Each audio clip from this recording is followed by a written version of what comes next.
The 9,941st meeting of the Security Council is called to order. The provisional agenda for this meeting is threats to international peace and security. The agenda is adopted.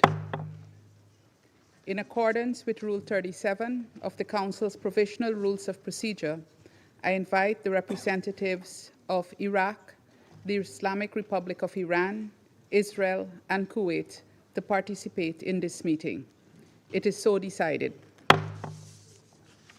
In accordance with Rule 39 of the Council's Provisional Rules of Procedure, I invite the following briefers to participate in this meeting. Mr. Miroslav Janša, Assistant Secretary General for Europe, Central Asia and Americas, Departments of Political and Peace-Building Affairs and Peace Operations, and Mr. Rafael Mariano Grossi, Director General of the International Atomic Energy Agency. It is so decided. The Security Council will now begin its consideration of item 2 of the agenda. I wish to warmly welcome the Secretary General, His Excellency Mr. Antonio Guterres, and give him the floor. Madam President, with your permission, I will make a small introduction and then my two colleagues will brief the Council. Excellencies, 2 days ago, in this very chamber, I made a direct appeal: give peace a chance. That call was not heeded. Instead, the bombing of Iranian nuclear facilities by the United States marks a perilous turn in a region that is already reeling.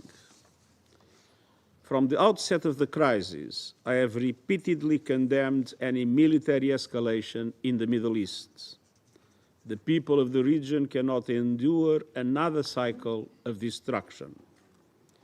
And yet, we now risk descending into a rat hole of retaliation after retaliation. To avoid it, diplomacy must prevail.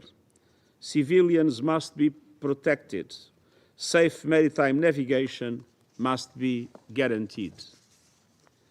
We must act immediately and decisively to halt the fighting and return to serious, sustained negotiations on the Iran nuclear program. We need a credible, comprehensive and verifiable solution, one that restores trust, including with full access to inspectors of the IAEA as the United Nations technical authority in this field. The Non-Proliferation Treaty is a cornerstone of international peace and security. Iran must fully respect it. And all member states must act in accordance with their obligations under the UN Charter and other rules of international law, including international humanitarian law. The United Nations stands ready to support any and all efforts toward a peaceful resolution. But peace cannot be imposed. It must be chosen. Madam President, we face a stark choice. One path leads to wider war, deeper human suffering, and serious damage to the international order. The other leads to de-escalation, diplomacy, and dialogue. We know which path is right, and I urge this Council and all Member States to act with reason, restraint, and urgency. We cannot and must not give up on peace. Thank you. I thank the Secretary General for his remarks, and I now give the floor to Ms. Miroslav Janša. Madam President, on the evening of 21 June, the President of the United States announced that the US military conducted strikes against the Fordow, Natanz, and Isfahan nuclear facilities in Iran. Shortly thereafter, the Atomic Energy Organization of Iran confirmed that the attacks around the nuclear sites had taken place. Iranian state media indicated the 3 sites had been evacuated and the highly enriched uranium stockpile transferred in advance. Iran has said there were no immediate signs of radioactive contamination at the 3 locations following the strikes. The Crisis Management Bureau of COM, where Fordow is located, stated that the perimeter of the Fordow nuclear site had been targeted. Iranian state media said only 2 tunnels for entry and exit were destroyed at Fordow. Preliminary open-source satellite imagery shows damage at various points at the facility.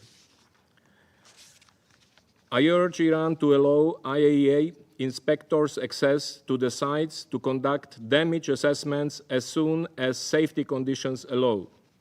I also note that this Council will shortly hear from IAEA Director General Grossi. The latest development must be viewed with the utmost seriousness. It marks a dangerous escalation in a conflict that has already devastated many lives in both countries, in a region on the edge. It is a direct threat to international peace and security. Madam President, Under-Secretary General Di Carlo told this Council only 2 days ago that we were teetering on the edge of a full-blown conflict. I fear we are now in that dangerous moment. Meanwhile, the hostilities between Israel and Iran continue and are now in their 10th day. Hours after the US strikes, the Islamic Revolutionary Guard Corps, IRGC, said it had launched some 40 missiles at Israel. Israeli authorities reported that more than 85 people were injured in the barrage, and numerous structures in Tel Aviv and its southern suburbs sustained heavy damage, including many residential buildings and an elder care home. Israel also said it had launched a series of strikes against military targets in Iran, including in Tehran, Tabriz, and Yazd. The Israel Defense Forces, IDF, said 30 fighter jets had struck dozens of military targets across Iran. Iranian media reported several civilian fatalities, including children, and damage to homes and other civilian infrastructure. Earlier, on 21st June, Israel attacked for a second time since 13 June the Isfahan nuclear complex, hitting 6 buildings. According to Iran's Ministry of Health, as of 21st June, 430 people have been killed and more than 3,500 others injured due to Israeli strikes across Iran. Most have been civilians. According to Israeli authorities, 25 Israelis have been killed and 1,300 more have been injured since the beginning of exchanges with Iran. Madam President, the conflict risks engulfing the region in further instability and volatility. Some non-state armed groups aligned with Iran warned against US involvement. The Houthis in Yemen and some armed groups in Iraq vowed to attack if the US intervened in the conflict between Israel and Iran. Iran's parliament unanimously expressed support for measures to close the Strait of Hormuz, a vital maritime route for global energy transit. Iran's Supreme National Security Council would need to take the final decision. I recall the rights and obligations of all states under international law in relation to maritime navigation. Madam President, the Middle East cannot afford yet another violent conflict where civilians pay the price of military confrontations. And the world will also not be spared from the ramifications of this dangerous conflict. I echo the Secretary General's call on member states and on the members of the Security Council to de-escalate and to uphold their obligations under the UN Charter, notably the obligation to settle their international disputes by peaceful means and other rules of international law. All states must live up to their nuclear commitments. All parties to the conflict must also comply with the relevant rules of international humanitarian law in the conduct of their military operations. There is no military solution to this conflict. We need diplomacy, de-escalation, and confidence building now. Thank you, Madam President. Thank Mr. Yencha for his briefing, and I now give the floor to Mr. Rafael Mariano Grossi. Thank you very much, Madam President. I would like to thank the Secretary General for his permanent support to the IAEA and myself in the discharge of my duties. I also like to thank the Assistant Secretary General for his intervention right now. I have convened a special session of the Board of Governors of the IAEA tomorrow morning in Vienna to continue the consideration of this issue that this body has started today, or has continued today, rather. Secretary General, Madam President, dear permanent representatives, colleagues, the nuclear non-proliferation regime that has underpinned international security for more than half a century is on the line. The dramatic events in Iran have become even more serious with last night's bombardments and the potential widening of the conflict. We have a window of opportunity to return to dialogue and diplomacy. If that window closes, violence and destruction could reach unthinkable levels, and the global non-proliferation regime, as we know it, could crumble and fall. Iran, Israel, Iran, the Middle East need peace, and there is a path for diplomacy.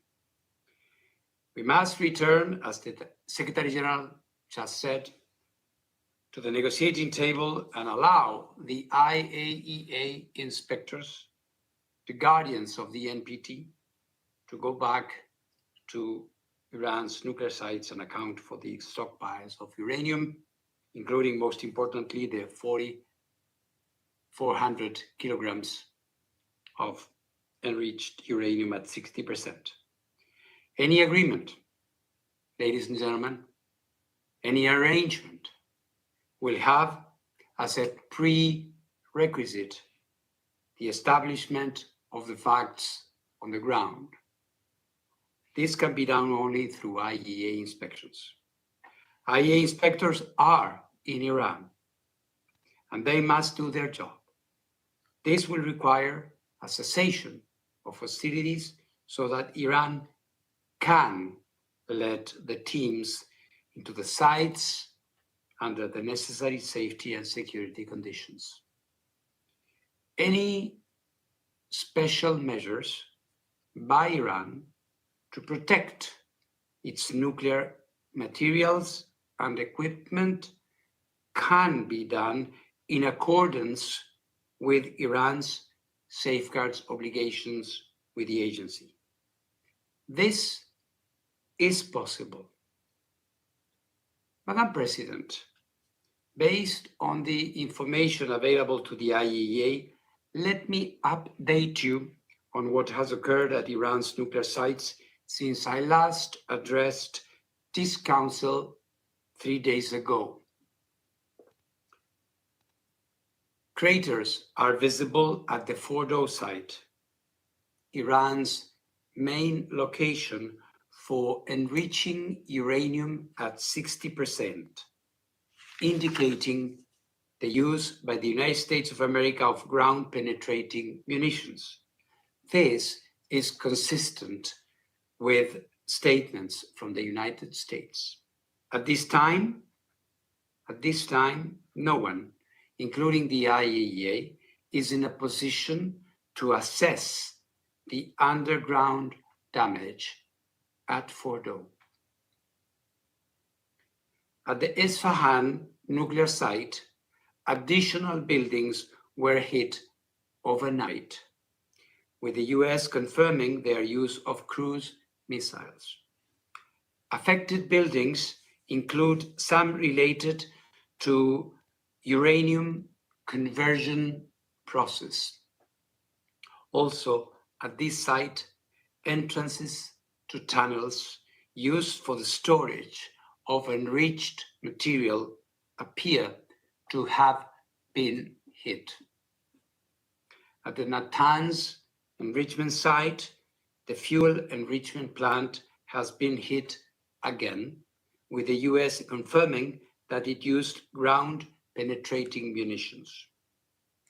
Iran has informed the IAEA there has been no increase in off-site radiation levels at the 3 sites. The situation at all other sites in Iran remains as I described them to you 3 days ago. We continue to monitor the situation and encourage the Iranian regulator to maintain its indispensable contact with the IAEA's Incident and Emergency Center. Madam President, the IAEA has consistently underlined, as stated in General Conference resolutions, that armed attacks on nuclear facilities should never take place and could result in radioactive releases with grave consequences within and beyond the boundaries of the state, which has been attacked. I therefore again call on maximum restraint.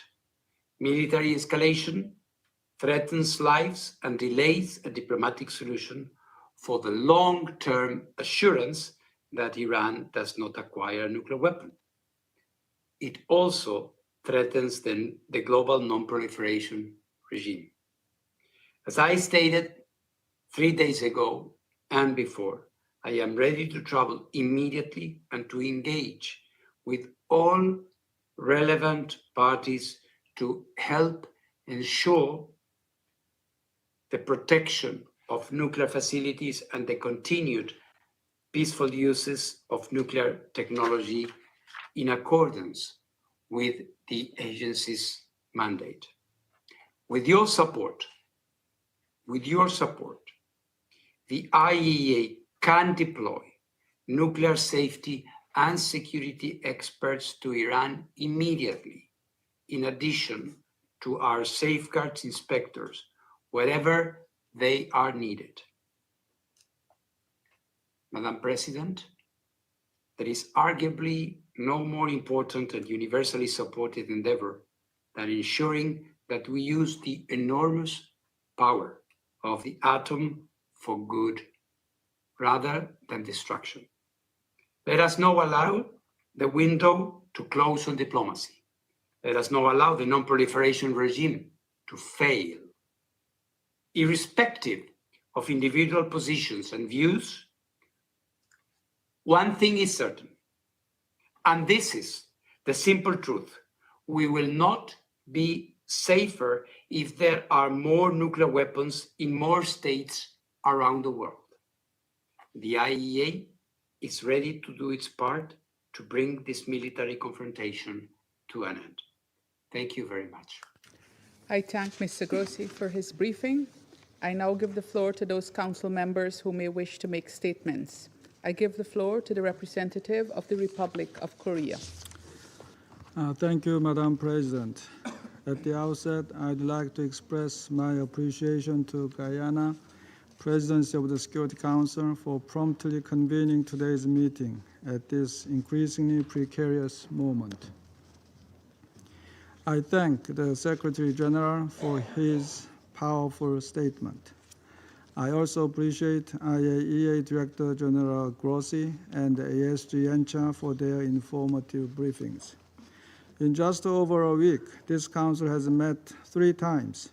Yet, regrettably, each session has witnessed a further escalation of tensions.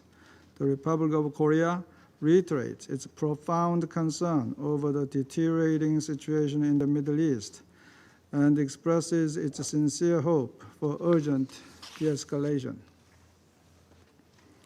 When we gathered last Friday, we voiced our hope that a renewed opening for diplomacy might emerge. It is lamentable that in a matter of only 2 days, that hope now seems even more distant than before.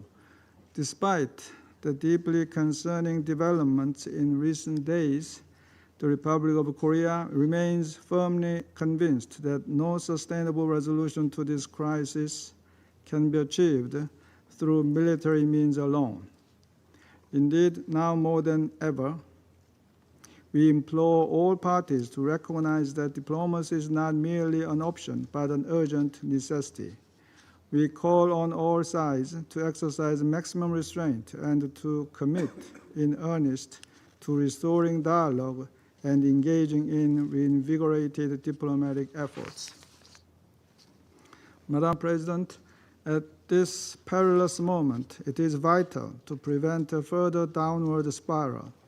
We therefore reiterate our call for full respect for the UN Charter and international law, and the safeguarding of the international non-proliferation regime. Any indiscriminate attacks against civilians or civilian objects are prohibited. This is an absolute principle that must be upheld, especially as the situation grows ever more volatile. The Republic of Korea highly appreciates the IAEA for its unwavering efforts to ensure nuclear safety and security under these extremely challenging circumstances. We also remain mindful of the safeguards implications of the current crisis. All parties need to return to the table so both military actions and nuclear safeguards concerns can come to an end. In conclusion, Madam President, it is imperative to avoid any further military escalation and prevent a spread of the conflict. We strongly hope that a renewed window for diplomacy will open again. Thank you. I thank the representative of the Republic of Korea for his statement, and I give the floor to the representative of Sierra Leone. Thank you, Madam President. Madam President, I thank you for convening this emergency meeting of the Security Council. The gravity of the situation in the Middle East demands the Council's immediate attention as it discharges its primary responsibility to maintain international peace and security. I thank His Excellency Antonio Guterres, Secretary General of the United Nations, for his introductory statement.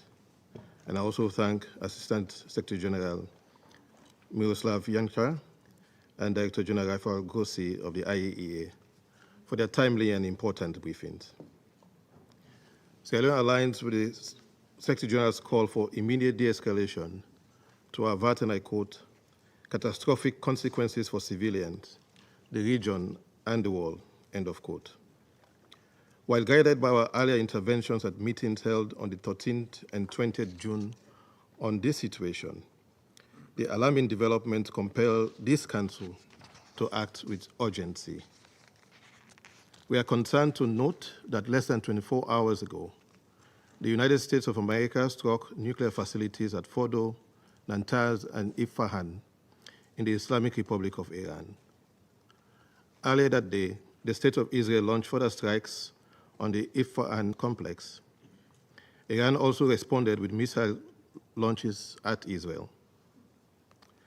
We take note of Director General Grossi's briefing on the off-site radiation in the nuclear facilities hit by the strikes. The event, however, heightened the risk of radiological disaster and increased civilian suffering. Sierra Leone is deeply concerned by these military strikes, particularly as they target nuclear installations and densely populated areas in Iran and Israel. Even as we recognize the complexities of the regional security environment, these developments call for renewed commitment to the principles of the UN Charter and international law. The use of force is among the most serious matters before this Council. Article 2.4 of the Charter obliges all member states to refrain, and I quote, from the threat or use of force against the territorial integrity or political independence of any state, end of quote. In this instance, we note with concern that the strikes were conducted without Council authorization, nor was there a clear invocation of the right of self-defense under Article 51 in response to or an imminent armed attack. As we approach the 80th anniversary of the Charter, born of a collective resolve to, and I quote, save succeeding generations from the scourge of war, end of quote, we are witnessing actions that undermine its promise. These attacks starkly contrast the spirit of collective security envisioned in San Francisco. We underscore that collective security remains the bedrock of the rules-based international order and calls for strict and consistent adherence to the UN Charter. Madam President, the targeting of nuclear facilities heighten our concerns. International humanitarian law requires particular caution regarding such sites due to the potential for grave humanitarian and environmental harm. The IAEA has repeatedly affirmed that attacks or threats against nuclear facilities devoted to peaceful purposes violates the Charter, the IAEA statute, and international law. We therefore stress the critical importance of upholding the Treaty on the Non-Proliferation of Nuclear Weapons, the cornerstone of the global non-proliferation and disarmament architecture. The NPT prevents nuclear weapons proliferation and provides a framework for addressing concerns related to peaceful nuclear energy. Actions outside this framework risk undermining the treaty's authority and effectiveness. We urge all parties to utilize the NPT mechanisms, including through the IAEA, to address legitimate concerns and avoid measures that weaken this vital instrument of international peace and security. Madam President, we have taken note of Iran's recent letter of 21st June 2025, Israel's communication citing self-defense, and a joint letter from France, Germany, and the United Kingdom. These underline the mounting claims and counterclaims, reinforcing this Council's duty to uphold the Charter. In this regard, Sierra Leone therefore advances the following point. First, we call for an immediate comprehensive ceasefire. Continued hostilities risk igniting a wider regional conflict, destabilizing maritime routes, and unsetting fragile energy markets. There is no military solution. We urge all parties to engage in diplomatic talks and resume structured dialogue towards restoring Resolution 2231 and a joint comprehensive plan of action before remaining measures expire on 18th June 2025. The potential broader consequences of an escalating conflict must not be overlooked. Disruption of key shipping lanes could severely affect small and developing economies, particularly those still recovering from the COVID-19 pandemic and grappling with debt distress. Such disruptions risk inflaming our human and common insecurities, economic distress, disaffection among youth, irregular migration, and fragile social cohesion far beyond the region. Second, we demand strict protection of civilians and civilian infrastructure. We've already been briefed by ASG Yencha on the civilian casualties in Iran as well as in Israel since 13th June. Hospitals, power stations, and homes have suffered damage. We call for safe corridors for medical evacuation and humanitarian relief in line with international law. Third, we emphasize that the NPT remains central to global security. We urge Iran to continue full cooperation with the IAEA and resolve outstanding safeguard issues. We equally urge restraint by all states to protect the integrity of the NPT. Fourth and lastly, we support full IAEA verification, transparent use of the procurement channel, and provisional application of the additional protocol as confidence-building measures essential to regional stability. In closing, Madam President, we must recall that immense power brings immense responsibility. States, including those entrusted with great power by the UN Charter, have a duty to act in ways that uphold peace, security, and a rules-based order. Setting aside the Charter's principle risk weakening the safeguards that protect us all and may embolden unilateral actions elsewhere. At this difficult moment, Sierra Leone appeals for de-escalation, restraint, and the pursuit of diplomacy. Let us remember that behind geopolitical decisions are the lives of ordinary people, men, women, and children, who look to this Council to safeguard their peace, security, and dignity. We hope that our actions will honor that trust and the promise of San Francisco. I thank you. The representative of Sierra Leone for his statement, and I give the floor now to the representative of the United Kingdom. Thank you, President, and thank you for convening this meeting. I'd like to start by thanking the Secretary-General, ASG Yanka, and DG Grossi for briefing us today. This is a pivotal moment for the region. A further spiral of conflict poses serious risks to regional and international peace and stability. Our foremost priority must now be to support de-escalation. We have long made clear that Iran must not have a nuclear weapon and that their nuclear program represents a serious threat to international peace and security. The United States took action last night to alleviate that threat. The United Kingdom did not participate in US or Israeli strikes. But military action alone cannot bring a durable solution to concerns about Iran's nuclear program. My Prime Minister has been clear. We urge Iran now to show restraint, and we urge all parties to return to the negotiating table and find a diplomatic solution, which stops further escalation and brings this crisis to an end. It is in the interests of all parties to pursue such a deal. This was the joint call made by my Prime Minister with his French and German counterparts earlier today.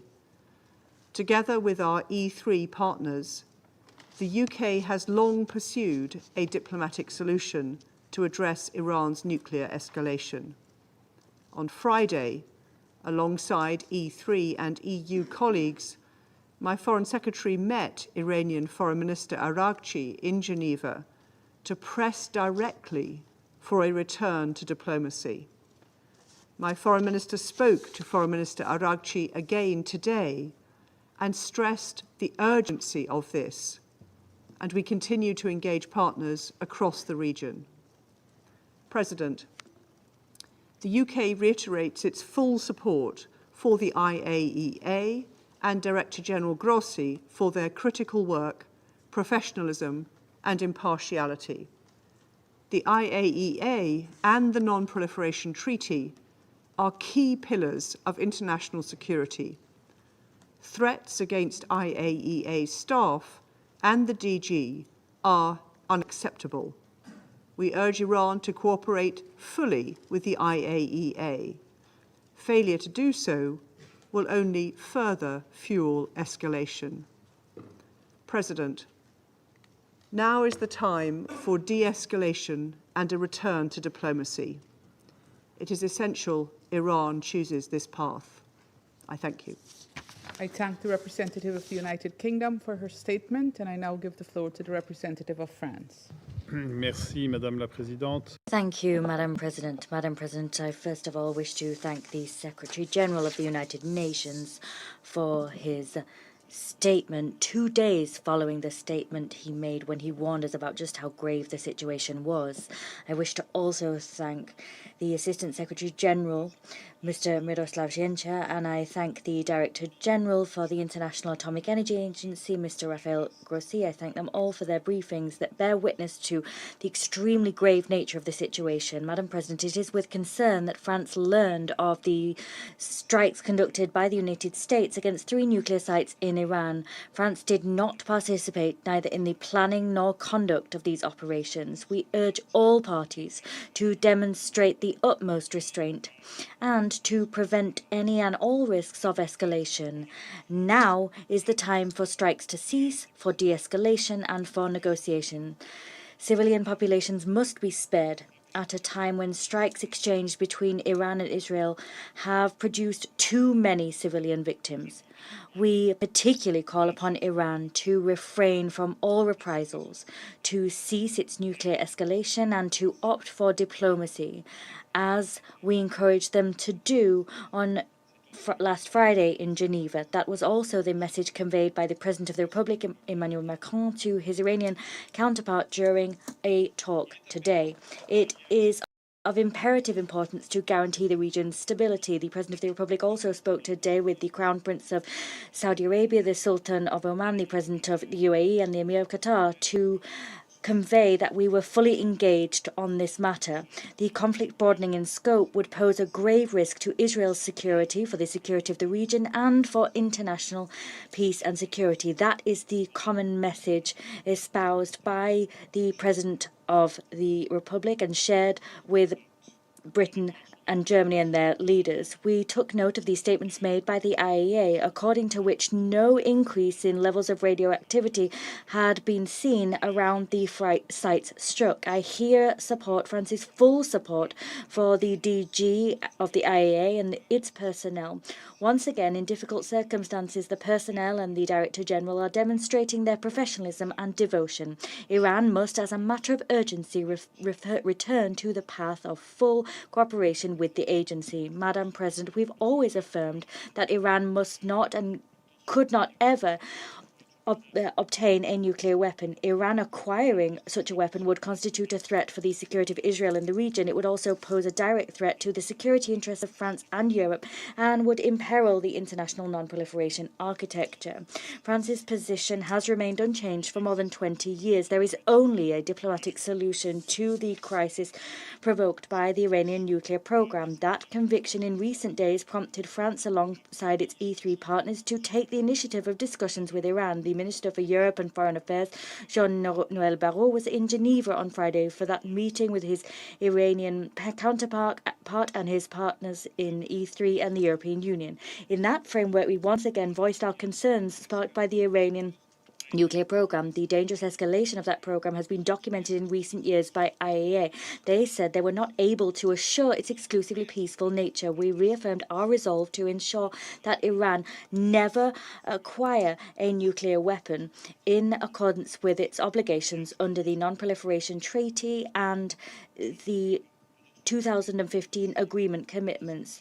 We have expressed our desire to continue discussions with Iran to allay concerns raised by the Iranian nuclear program and to address more broadly the security problems posed at a regional level by the destabilizing actions of Iran. This conviction remains today. Only a negotiated diplomatic solution can allow for a lasting settlement to the Iranian nuclear issue. France remains ready to contribute alongside its European partners to seek such a diplomatic solution. We must return to negotiations with a view to achieving a robust, verifiable and long-term solution, vital in order to allow the agency to assure that the Iranian nuclear program is entirely peaceful. That is not the case today. That is the only way that we can guarantee the stability of the region and global peace and security. Madam President, let us never forget that the region in Gaza is already facing a protracted war with devastating humanitarian consequences. We call for an immediate ceasefire, for the unfettered delivery of humanitarian aid throughout the Gaza Strip, and for the immediate unconditional release of hostages. France remains determined to move towards the implementation of a two-state solution, the only solution liable to allow the Palestinians and Israeli people to live in peace and security. We will continue to work towards a resumption of the conference mandated by the General Assembly. France will co-chair that conference with Saudi Arabia. Madam President, this Council will meet once again in 2 days to consider the implementation of Resolution 2231. That meeting must stand as an opportunity for this Council and for Iran to reaffirm their commitment to diplomacy and the spirit of negotiation which prevailed and allowed the conclusion of the 2015 agreement. I thank you. I thank the representative of France for his statement, and I give the floor to the representative of Panama. Gracias. Thank you, Madam President. We greet and thank the Secretary-General of the United Nations, His Excellency Antonio Guterres, for his presence and for his important statement. We extend that gratitude to Assistant Secretary-General for Europe, Central Asia and the Americas, Mr. Miroslav Jenča, and to the Director-General of the International Atomic Energy Agency, Mr. Rafael Grossi. We thank them both for their invaluable contributions. We welcome the delegations of the Islamic Republic of Iran, Israel and Kuwait. We note with concern the recent events in Iran. Since the onset of events, the majority of the members of this Council have warned of the urgent need to de-escalate the conflict. We've also repeatedly appealed for utmost restraint to be shown, for dialogue and for negotiations to give peace a real chance. We must insist on those points. We are facing a situation which is as uncertain as it is unfortunately timed. Its consequences could be profoundly destabilizing, not only for the region, but for peace, for international peace and security. The International Atomic Energy Agency, the IAEA, has warned in its resolutions that attacks on nuclear facilities constitute a risk, because such attacks could trigger the release of radioactive material, this with grave consequences arising from radiological contamination. These risks are to the population, the environment, and could have an unprecedented regional impact. Fortunately, to date, recent events have not led to increases in radiation levels, and it is not expected that there will be consequences for the health of people or for the environment beyond the sites affected. This in accordance with what's been indicated by Iran, says the Speaker. For its part, the International Atomic Energy Agency has stated that it will continue monitoring and evaluating the situation in Iran. We recognize the deft, skillful management by the IAEA. The Treaty on the Non-Proliferation of Nuclear Weapons, the NPT, is an essential pillar of international law. It has made a decisive contribution to the non-proliferation of nuclear weapons and to ensuring disarmament. Through the NPT, the international community has garnered greater assurances of stability and security, reducing the risks of nuclear weapons becoming a source of confrontation or conflict. We recognize that a lack of trust is a factor exacerbating this situation. However, we hope that some room might still remain for dialogue. We hope that this Council will be able to play a constructive role to encourage that dialogue. To achieve that goal, we must all, as we can, urge the parties to find a solution which avoids civilian populations becoming victims of an even worse conflict. Madam President, Panama is a small country, but the responsible owner indeed, of a strategic interoceanic canal. We will always have recourse to international law as the pathway through which to resolve international disputes that could have global repercussions. As such, we support the immediate cessation of hostilities, with the goal of offering an opportunity to genuine dialogue, a dialogue which will allow us to build lasting and peaceful solutions to conflicts. Thank you. I thank the representative of Panama for his statement, and I give the floor now to the representative of China. Thank you, President. I thank you for convening this emergency open meeting. I also thank Secretary General Guterres for his statement, and ASD Jenča and Director General Grossi for their briefings. Yesterday, the United States conducted strikes on 3 Iranian nuclear facilities in Fordo, Natanz, and Isfahan. China strongly condemns the U.S. attacks on Iran and the bombing of nuclear facilities under the safeguards of the IAEA.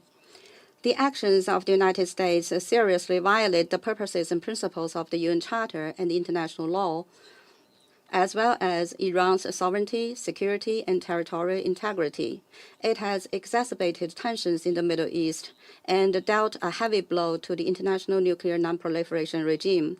The international community must uphold justice and make concrete efforts to cool down the situation and restore peace and stability. In this connection, I wish to put forward 4 appeals. First, we call for an immediate ceasefire and ending the hostilities. In the context of the abrupt escalation of tensions in the Middle East, China is deeply concerned about the risk of the situation getting out of control. The parties to the conflict, Israel in particular, should reach an immediate ceasefire to prevent a spiraling escalation and to resolutely avoid the spillover of the war. The parties concerned should abide by international law, curb the impulse to use force, and avoid exacerbating conflicts and adding fuel to the fire. Second, we call for effective protection of civilians. The ultimate victims of all conflicts are the innocent people. China is deeply saddened by the large number of civilian casualties caused by the conflict. Civilians and civilian facilities must not become targets of military operations. And the bottom line of international humanitarian law must not be breached. Parties to the conflict should place the interests and well-being of the people of the countries in the region above everything else, and make every effort to avoid harm to innocent civilians and refrain from attacking civilian facilities. Third, we call for commitment to dialogue and negotiation. Peace in the Middle East cannot be achieved by the use of force. Dialogue and negotiation are the fundamental way out. At present, diplomatic means to address the Iranian nuclear issue haven't been exhausted, and there's still hope for a peaceful solution.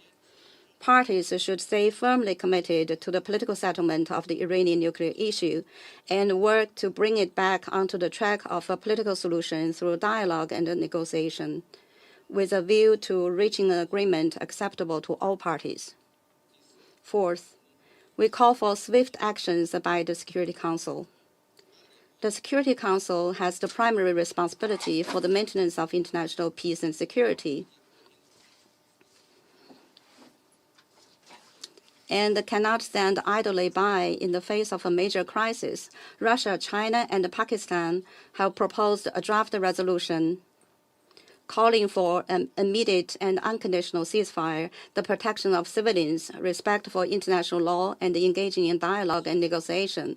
We hope that Council members can demonstrate their strong sense of responsibility by jointly supporting the draft resolution to enable the Security Council to fulfill its responsibilities for the maintenance of international peace and security. China stands ready to work with the international community to foster synergy, uphold justice, and make unremitting efforts to restore peace and stability in the Middle East. Thank you, President. I thank the representative of China for his statement, and I now give the floor to the representative of Greece.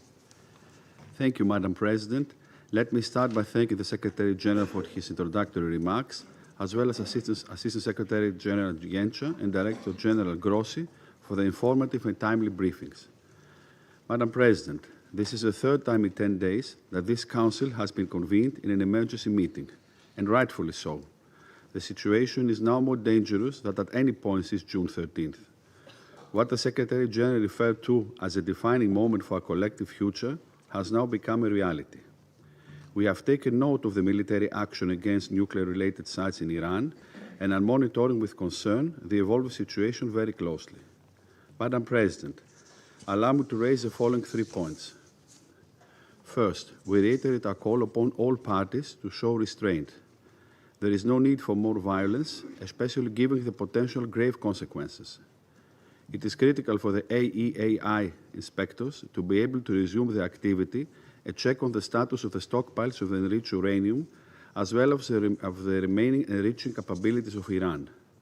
This is essential as the global non-proliferation architecture and regional and potentially global security come under intense stress.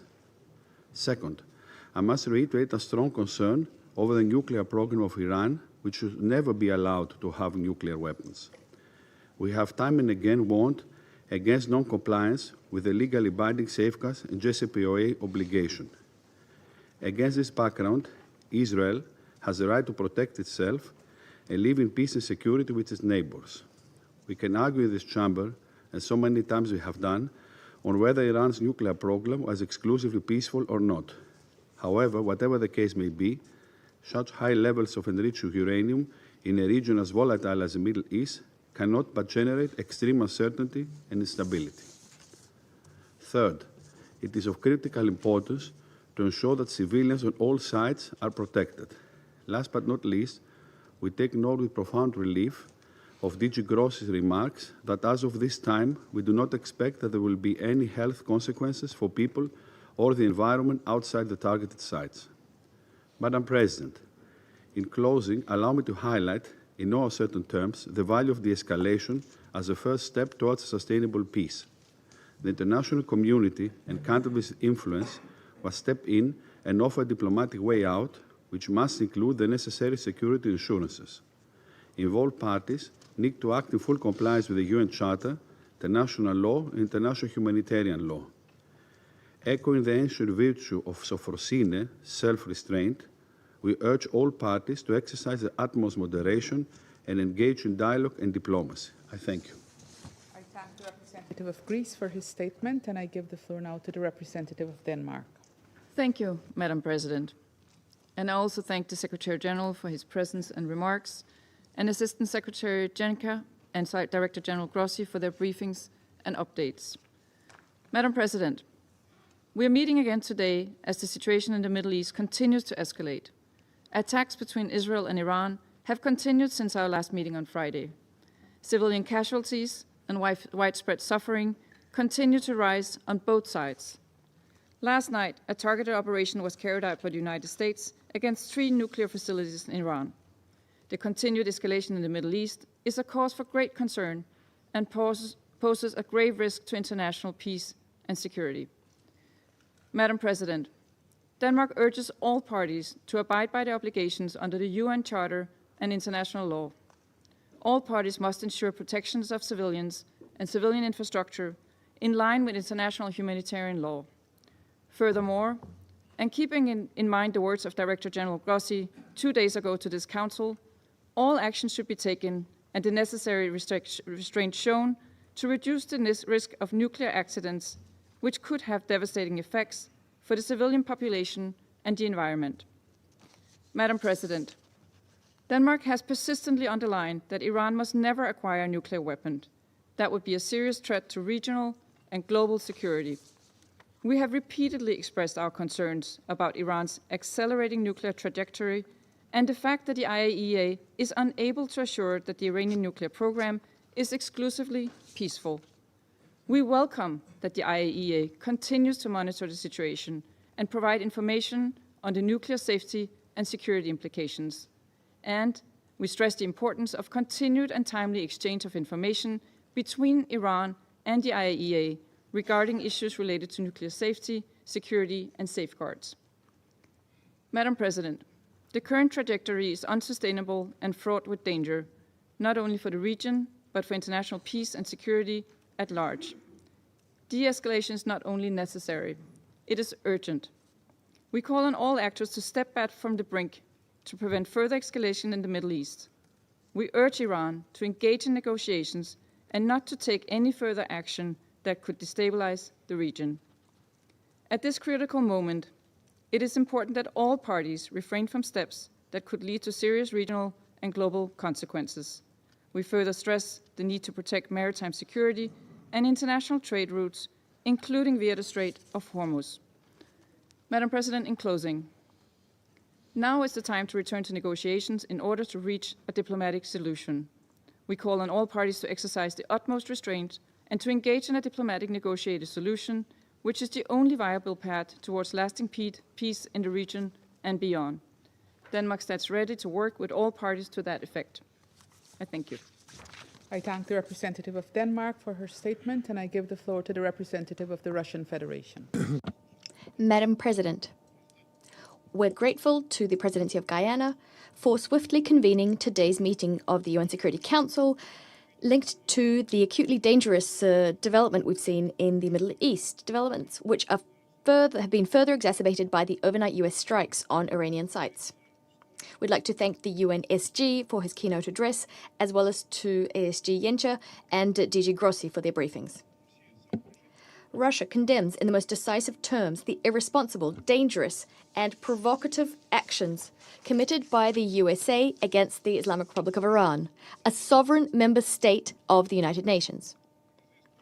As we know, in the early hours on the 22nd of June, the US Air Force, in full cooperation and coordination with the Israeli Air Force, an air force which for over a week, in violation of the basic principles of international law, has been conducting massive strikes on Iranian infrastructure and sites, they together launched an unprovoked missile and bomb attack on 3 nuclear sites in Iran, sites under IAEA safeguards, Fordo, Natanz, and Isfahan.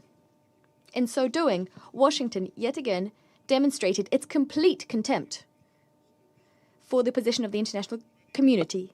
Washington reasserted that to further the interests of its Israeli ally, it's prepared not only to turn a blind eye to the killings of tens of thousands of Palestinian women, children, and older persons, but also to gamble with the safety and well-being of humanity as a whole. Through their actions, the US has opened a Pandora's box. No one knows what new catastrophes and suffering it will bring. In the last 10 days, we heard 3 briefings from the IAEA DG, Mr. Rafael Grossi. He cautioned that strikes on Iranian nuclear infrastructure could have absolutely unpredictable repercussions, as well as that they pose a major threat to both the nuclear safety and security, not only in Iran, but also in the region and the world. Yet Washington is completely unconcerned. It's unconcerned by either the radiological consequences nor the threat to the lives and health of a huge number of people, civilians including women and children, in the region and beyond. Washington, much like West Jerusalem, sees itself as the highest judge in the land, vested with the right to mete out justice as it sees fit. Thus, the US has confirmed that in order to safeguard their global hegemony, it's prepared to commit any crimes, any violations of international law. Let me remind you that no one gave the US the authority to act in such a way. We insistently offered our US colleagues our mediation services so as to find a peaceful, mutually agreeable solution surrounding the Iranian nuclear program. Yet our US colleagues clearly not interested in diplomacy today. Responsibility for this falls squarely on the shoulders of the US leadership, especially given that it is the US leadership that not only publicly acknowledged its responsibility for these actions, but actually flaunted it, demonstrating wholesale disregard for the norms of international law and the UN Charter, as well as Security Council resolutions, including Resolution 487 and Resolution 2231, as well as the Non-Proliferation Treaty, the NPT. Madam President, just 2 days ago, here in this very chamber, we heard from many delegations, including the closest allies of the US. They called for a de-escalation and for the settlement of differences around the negotiating table. Yet our US colleagues yet again ignored this position, the position of the entire international community, following Israel's lead, instead of checking Israel, instead of forcing it to halt the spiral of escalation. Today, we once again will be hearing from the US representative.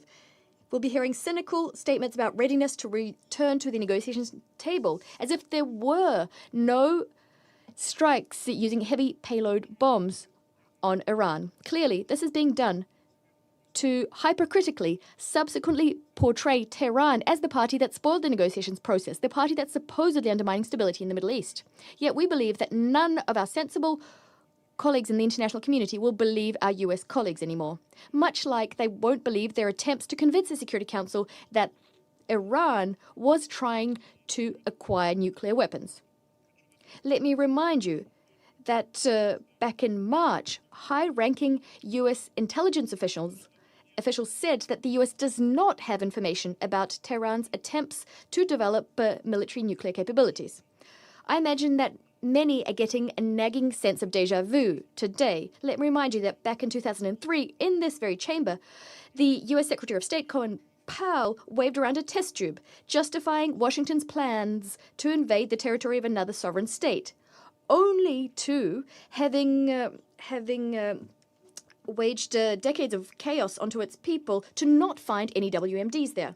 Today's situation is no different in substance to the one we saw in 2003. Again, we're being asked to believe the US's fairy tales to once again inflict suffering on millions of people living in the Middle East. This cements our conviction that history has taught our US colleagues nothing. We regret that today some of you in this room didn't and cannot muster up the courage to call a spade and to condemn Washington's actions. And it's very strange to be participating in this theatre of the absurd, this cynical theatre. We had the representative of the UK calling on Iran to exercise restraint, a country which was subjected to an unprovoked attack, which was bombed. It had its nuclear sites bombed, as if it were Iran, not Israel, and the US that was escalating the situation as much as possible. They're calling on Iran to exercise restraint. This is something other council members are doing. We've seen a lot of hypocrisy in this room, but this takes the biscuit. This is a surprising example of hypocrisy on the part of those who, over the last few days, has been whipping up tensions regarding Resolution 2231, which will soon expire. Madam President, throughout the last week, we witnessed a new, highly dangerous wave of escalation. Last night, the situation became wholly unprecedented in nature. The radiological repercussions of the US attacks remain to be assessed, and we're counting on the IAEA and its Director General to issue a clear-cut, professional and impartial analysis of the situation, including by presenting an objective report at the emergency session of the Board of Governors of the IAEA. Yet it's already clear that strikes on Iran's nuclear sites, including those conducted by one of the NPT's depositories, the US, that these attacks amount to a colossal attack on the global NPT regime, non-proliferation regime. They not only deal a blow to the authority of the IAEA, they also deal a blow to the entire system of inspections and control implemented by the agency. They also destroy the basis of the system of international cooperation, including de facto risking casting us back into the era of nuclear risks. Seemingly, this is what Washington and Western Jerusalem are seeking. The Russian Federation, as a responsible state and a permanent member of the Security Council, cannot abide such a scenario. We cannot support it. Iran, as per the NPT, has the right to develop its civilian nuclear program. Overnight, the US has de facto nullified years of diplomatic efforts aimed at ensuring compliance with this fundamental principle. Agreeing with the legality of US actions is tantamount to throwing out all of the international community's advances on this front. And since we talked about the importance of the NPT and the global non-proliferation regime today, I'd like to remind you that Israel has not yet acceded to the NPT. Thus, there cannot be a comprehensive IAEA inspections program vis-à-vis Israel. As for Iran,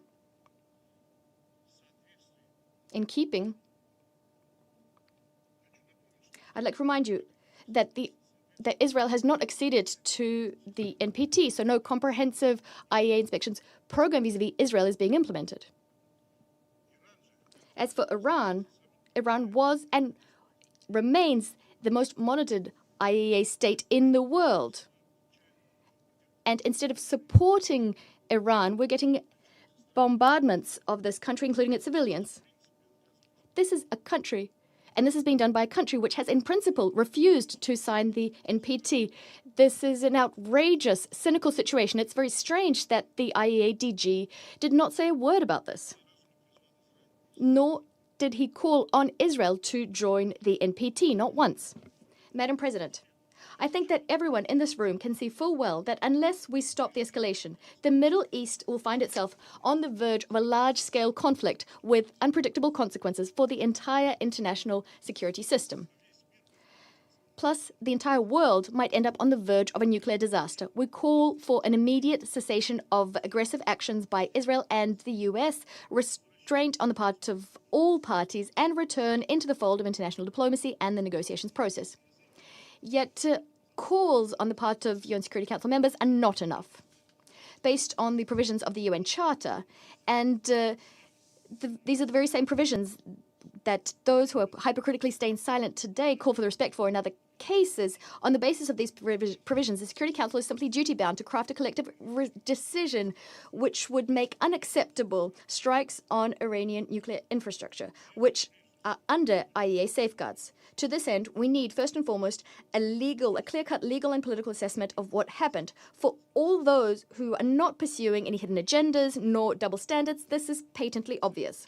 To this end, the Russian Federation, China and Pakistan have prepared and disseminated this morning a short and balanced UN Security Council draft resolution, including a call for an immediate and unconditional ceasefire and for a search for a diplomatic solution surrounding the Iranian nuclear program.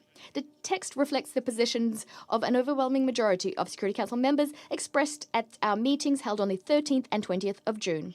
We're counting on the support of all Security Council members to ensure that the Council can, as soon as possible, send a signal about the need to immediately end the violence, something that the Secretary General again called for inter alia.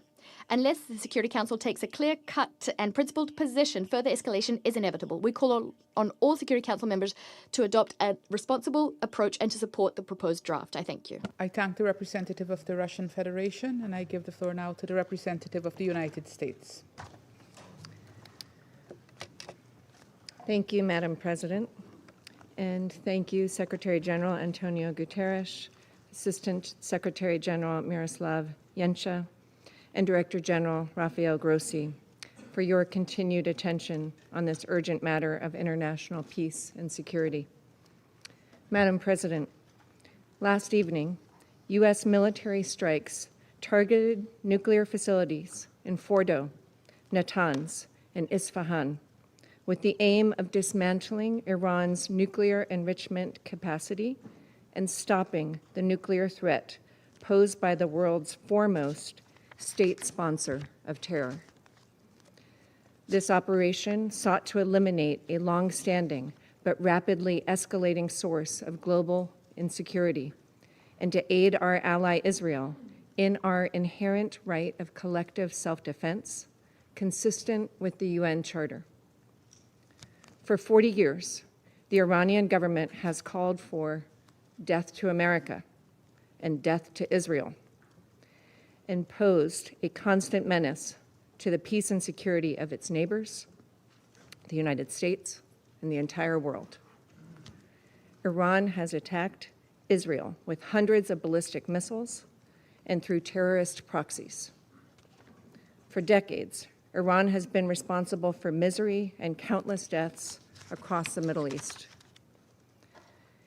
Iran's government and its proxies have also killed numerous Americans, including American service members in Iraq and Afghanistan. In recent weeks, Iranian officials have intensified their hostile bluster and rhetoric. Iran has long obfuscated its nuclear weapons program and stonewalled good faith efforts in recent negotiations. Madam President, the time finally came for the United States, in the defense of its ally and in the defense of our own citizens and interests, to act decisively. The Iranian regime cannot have a nuclear weapon. Let us be clear. Iran should not escalate.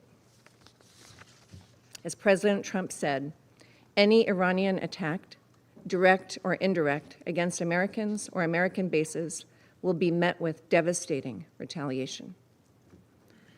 To fulfill its core mission of maintaining international peace and security, this Council must call upon the Iranian regime to end its 47-year effort to eradicate the State of Israel, to terminate its drive for nuclear weapons, to stop targeting American citizens and interests, and to negotiate peace in good faith for the prosperity and security of the Iranian people and all other states in the region. Madam President, a member state here today cast aspersions about hypocrisy and raised the forthcoming meeting on UN Security Council Resolution 2231. In that regard, I would point out that the recent IAEA report on verification and monitoring of Iran's noncompliance with obligatory nuclear safeguards shows clearly that Iran has been continuing to accelerate its nuclear activities without any credible civilian justification. We look forward to discussing the implications of this report and its broader implications on Tuesday, when the Secretariat briefs on the report on implementation of UNSCR 2231. Thank you, Madam President. I thank the representative of the United States for her statement, and I give the floor now to the representative of Slovenia. Thank you, Madam President. Secretary General, thank you very much for your remarks. And thank you also to Director General Grossi and Secretary General, Assistant Secretary General Jenča for their briefings. Madam President, this body is mandated to work for maintenance of international peace and security. There are moments in this chamber and outside, pivotal moments that shape our collective future. We believe today's debate is one of them. Slovenia denounces the sharp military escalation. This escalation risks to further exacerbate an already extremely dangerous and unstable regional situation and is threatening international peace and security. Therefore, we join the Secretary General's call on the parties to the conflict to disengage from further escalation and retaliation. We call for an immediate ceasefire. Madam President, we further call on the parties to the conflict to respect the UN Charter and international law, including the international humanitarian law. As we have been proven time and time again, violence and military conflicts lead nowhere but to an ever greater suffering of the innocent people of the Middle East. We are deeply alarmed about the toll of the ongoing situation on civilians, the chaos and the fear it is sowing. Madam President, Slovenia remains concerned about the size and unclear nature of Iran's nuclear program. We reaffirm our firm rejection of nuclear proliferation. At this point, I wish to express our full support to the work of the International Atomic Energy Agency and to you, DG Grossi. At this critical moment, with so much at stake, we must insist on diplomacy. A tailored diplomatic solution is needed. We welcome attempts of maintaining a diplomatic path in the recent days, namely the meeting of the E3 and the EU with Iran, and call on everyone else to follow this path. We call on the parties to the conflict and those with influence on them to prioritize diplomacy and peace and to return to the negotiating table. This must include Iran's nuclear question, leading us to establishing a credible, comprehensive, and verifiable solution, as well as dealing with other regional crises, including Gaza. Madam President, let me repeat. This is not a time for further escalations. This is not a time for retaliatory measures. It is time for de-escalation and diplomacy. It is time for peace. And we call on all leaders to show leadership for peace. I thank you. I thank the representative of Slovenia for her statement, and I give the floor to the representative of Somalia. Madam President, at the outset, Somalia wishes to thank the Presidency for convening the Council again in response to escalating and grave developments in the Middle East. We also extend our appreciation to the Secretary General for his introductory remarks and to DG Grossi and ASG Janka for their thorough updates on this worrying and rapidly evolving threat to international peace and security in the Middle East. The recent attacks on nuclear facilities of Fordo, Natanz, and Isfahan in Iran represent a perilous escalation that threatens to engulf the entire region in an uncontrollable cycle of violence, suffering, and destruction. Somalia condemns any acts of aggression that violate the sovereignty and territorial integrity of member states. Such actions are in clear contravention of the principles enshrined in the Charter of the United Nations, in particular Article 2, Paragraph 4, which prohibits the threat or use of force against any state. We reaffirm the importance of respecting the sovereignty and territorial integrity of the Islamic Republic of Iran. Our delegation believes that all member states share responsibility to act in accordance with these principles and commitments. Madam President, at this critical moment, 4 urgent actions must guide our collective response. First, uphold international law and the UN Charter. We call for respect of the sovereignty and territorial integrity of all states and adhere to the principles of good neighborliness and to resolve disputes through peaceful means. Violations of these principles imperil countless lives and deepen regional crisis. Second, pursue de-escalation and comprehensive ceasefire. We urge all sides to work towards de-escalation and achieve immediate and unconditional ceasefire in order to restore calm and confidence-building measures. The Security Council must support every diplomatic initiative aimed at reducing tensions and preventing further conflict. Third, the return to negotiations on non-proliferation. Somalia reaffirms the urgent necessity of returning to negotiations regarding the Iranian nuclear program. Our delegation believes that the only viable path forward is a swift recommitment to talks on non-proliferation in line with relevant international resolutions.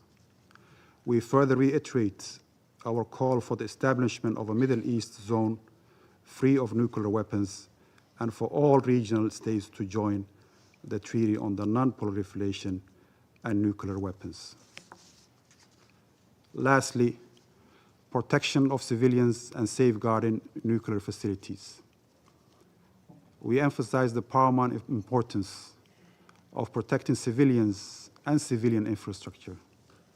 Also, we urge all parties to exercise restraint and refrain from targeting nuclear facilities, particularly under IAEA safeguards, given the grave risks such actions pose to populations, regional stability, and the environment. Equally important is to guarantee freedom of navigation in international waterways and to refrain from actions that undermine maritime security. To conclude, Madam President, the challenges before us demand a collective, measured response rooted in dialogue, mutual respect, and a renewed commitment to multilateralism. Our delegation stands ready to engage constructively with the international community to advance peace, stability, and security for all states in the Middle East. We urge all parties to act with responsibility and wisdom, placing the well-being of the region's people above all other considerations. Our delegation echoes the SG call to give peace a chance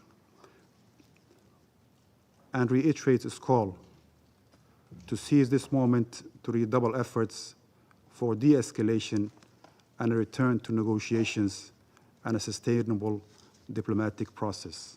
I thank you. I thank the representative of Somalia for his statement, and I give the floor to the representative of Pakistan. Thank you, Madam President, for convening this yet another emergency meeting of the Security Council. And I would also like to join colleagues in thanking the Secretary General for his remarks.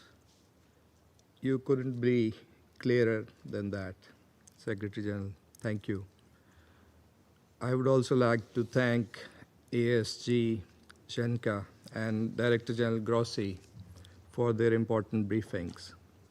Madam President, when the Security Council met for the second time last Friday, following Israel's wanton continuing aggression and unprovoked strikes against Iran, many members warned the international community of this grave violation of the UN Charter and the risk of dangerous escalation. We have heard the same today around the table from Council members as well as the Secretary General and other briefers. But tragically, developments over the past 24 hours have only confirmed those warnings. And it is unfortunate that the universal calls for de-escalation and a peaceful resolution of this crisis through dialogue have remained unheeded. From the outset, Pakistan has adopted a principled position on these developments, a position based entirely on international law and the UN Charter. We have thus strongly and unambiguously condemned the Israeli aggression, expressed solidarity and full support for Iran's inherent and legitimate right of self-defense in conformity with the Charter of the United Nations, denounced the unlawful Israeli unilateral strikes on IAEA safeguarded Iranian nuclear facilities, called for bringing an end to this aggression, advocated cessation of hostilities and for reverting to dialogue and diplomacy for a peaceful, lasting settlement of the Iranian nuclear issue. In recent days, Pakistan's leadership, including the Deputy Prime Minister and Foreign Minister, has remained actively engaged in promoting those objectives through numerous and continuing contacts with leaders of other countries and our partners across regions, all in the interest of preserving international peace and security and in fulfillment of our responsibility as a member of the Security Council. The Council of Foreign Ministers of the OIC meeting in Istanbul has echoed the same call for ending the aggression and supporting de-escalation and a peaceful settlement. It is in this context that we are seriously concerned by the recent developments that have further heightened tensions. Pakistan has condemned the US strikes on Iranian nuclear facilities, which come on the heels of a series of brazen attacks by Israel on the nuclear sites.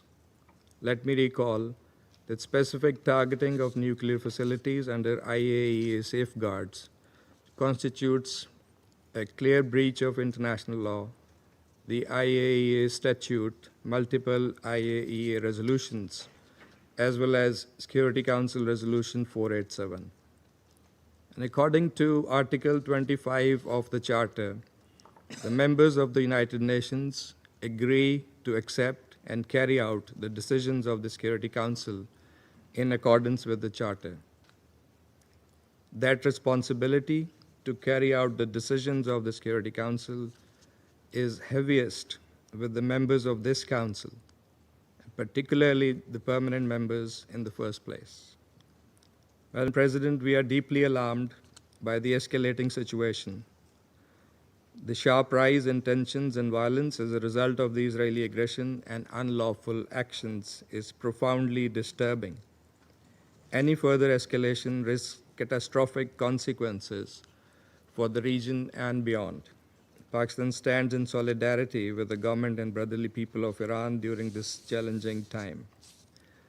Madam President, these attacks set a dangerous precedent and pose a grave threat to the safety and security of populations across the region, and indeed the world. As the body entrusted with primary responsibility for the maintenance of international peace and security, the Security Council must act urgently and decisively. We share a collective responsibility to, first, unequivocally reject and condemn the attacks against the Islamic Republic of Iran since 13th of June, being in clear contravention of international law and the UN Charter. Threat or use of force must never be condoned. Article 2.4 is crystal clear in this regard, and so is Article 51. Second, denounce the attacks on IAEA safeguarded nuclear facilities, which violate Security Council and IAEA resolutions as well as international humanitarian law. Third, reaffirm the obligation to protect civilian lives and property on both sides.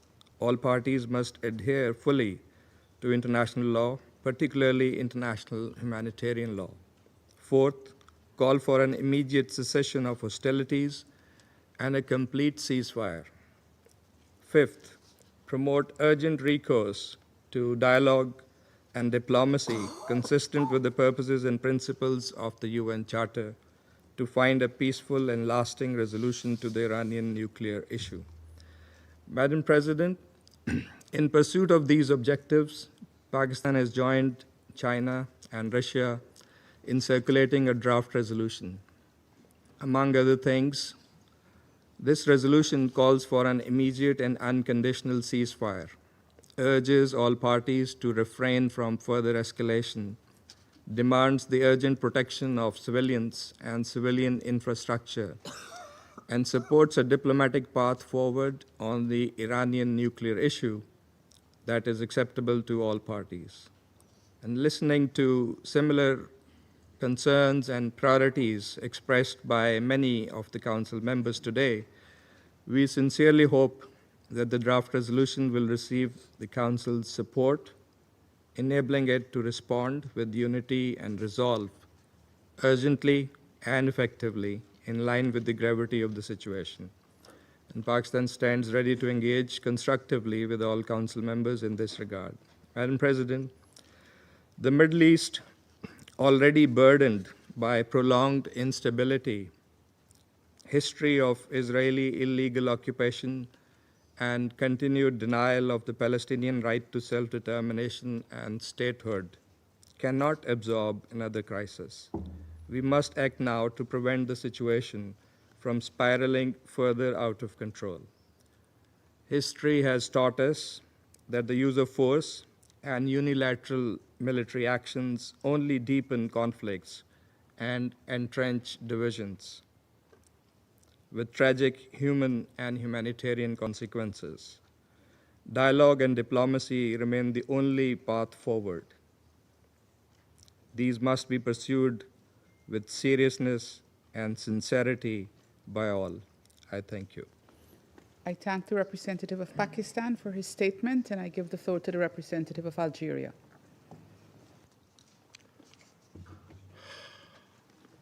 Madam President, I would like to thank you for the prompt scheduling of this meeting. I thank the Secretary General for his remark. We share your assessment that this is a dangerous escalation in the region already on the edge. And we echo your pressing call on member states to de-escalate and to uphold their obligation under the UN Charter and other rules of international law. I also thank ASG Genca and Director General Grossi for their briefings. Madam President, the world, and especially the Middle East, cannot endure another war. Unfortunately, events in the region are accelerating in an alarming pace, pushing the Middle East dangerously close to an apocalyptic scenario. At a time when the international community was united, yes, was united in seeking ways to ease tensions, the situation has deteriorated sharply yesterday and further exacerbated by American strikes targeting Iranian nuclear facilities. Algeria expresses its deep concern and regret over this grave development, which significantly worsens the security and exposes the entire region to unprecedented risks with potentially uncontainable consequences. The erosion of the international nuclear security architecture poses a grave threat not only to regional stability, but also to the global peace and security. Attacks on nuclear facilities under international safeguards seriously undermine the integrity and credibility of the global non-proliferation regime. Therefore, we reaffirm that the legal framework safeguarding nuclear installations is clear, is comprehensive, is binding. Its very existence is precisely to ensure the highest levels of safety and protection for such facilities. The resolution of the IAEA General Conference repeatedly and explicitly state that, I quote, any armed attack on and threat against nuclear facilities devoted to peaceful purposes constitute a violation of the principles of the United Nations Charter, the international law, and the statute of the agency. These resolutions remain fully valid and applicable to the current situation. Under no circumstances should nuclear facilities be subject to attack. Upholding international law is not optional. It is a binding obligation upon all member states. Madam President, what lies ahead? What space remains for diplomacy? What responsibility rests with this Security Council? What we are witnessing today is a profound and perilous reversal. War has become the denial of diplomacy and politics by all means. Diplomacy, our job, long regarded as the primary tool for conflict resolution, is now being compelled to yield, to step aside, to allow force to take precedence. And this council, for some, and especially for Middle East issues, its restraint, its silence, yes, silence, is seen as more useful than its action.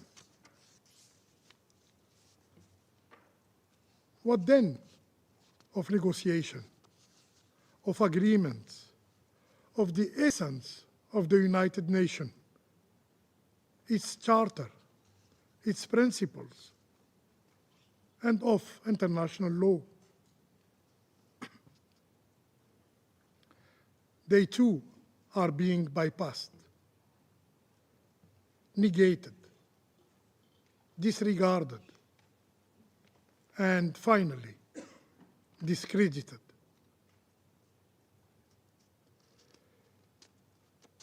Future generations will remember not only what we said, but what we did or what we failed to do. We, the Security Council members, especially the elected one.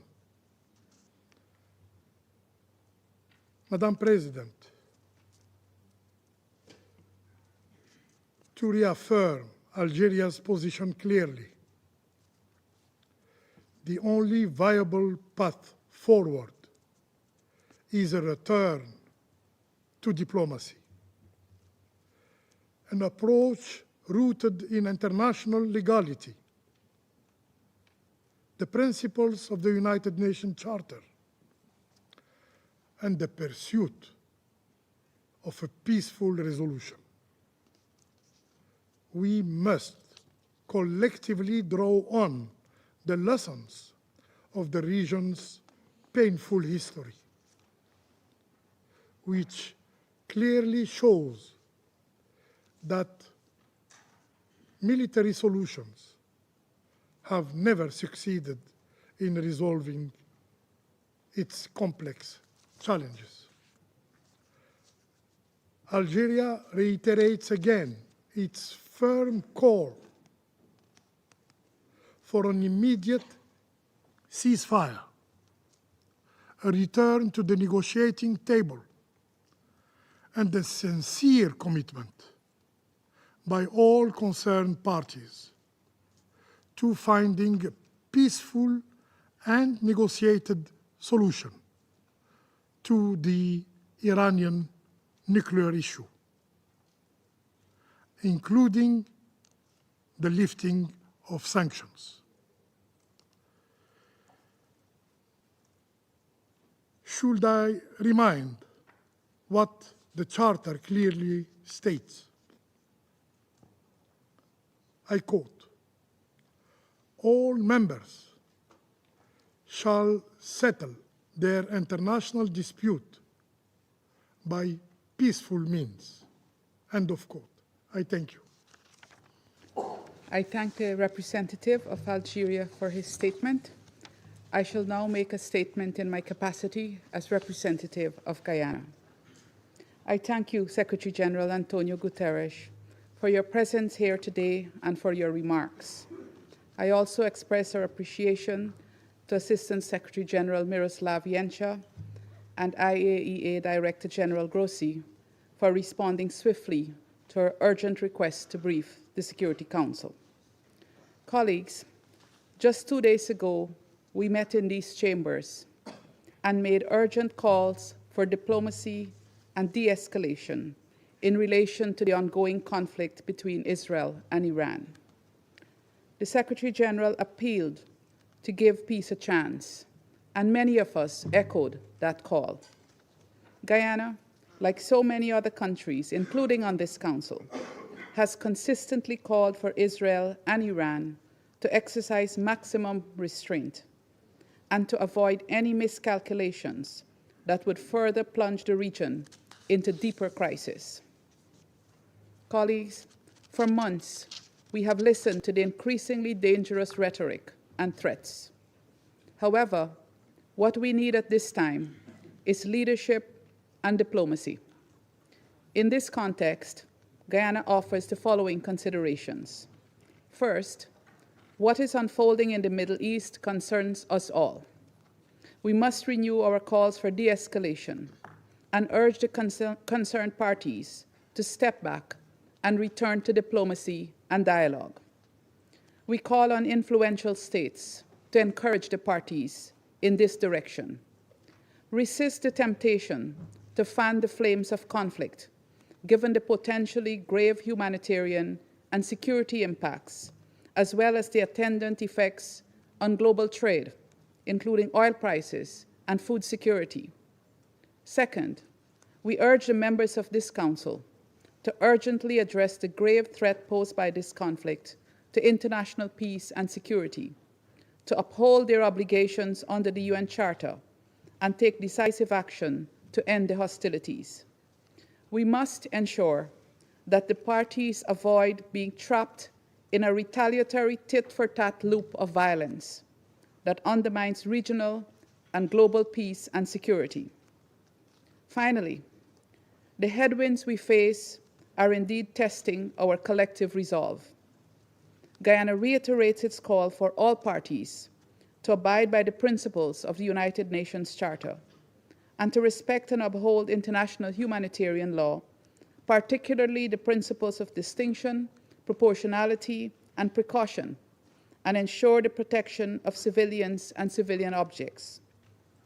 We also reiterate that the right to self-defense absolves neither party of their responsibilities and obligations under international law.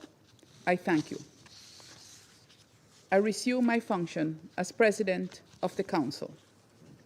Before opening the floor, I would like to remind all speakers that this is a formal meeting of the United Nations Security Council and of the need to ensure proper decorum in the delivery of their statements and to refrain from personal attacks.